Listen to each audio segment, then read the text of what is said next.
ខ្ញុំសូមបួងសួងដល់ទេវតាដែលរក្សាទិសទាំង8ខ្ញុំសូមបួងសួងដល់ម្ចាស់ទឹកដល់ម្ចាស់ដីរក្សាភពផែនដែនកម្ពុជា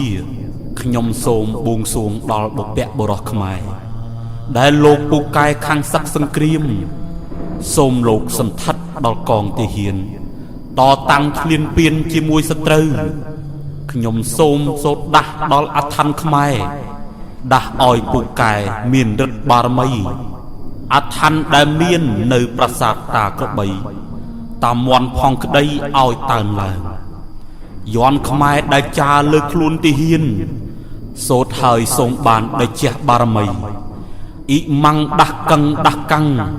ដាស់ព្រះយន់គាថារាំងអធិដ្ឋានមិ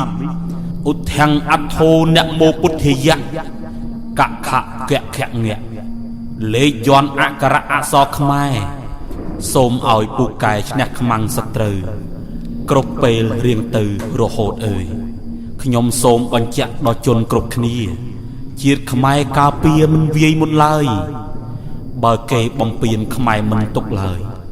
ការពារខ្លួនហើយវាយបកទៅវិញ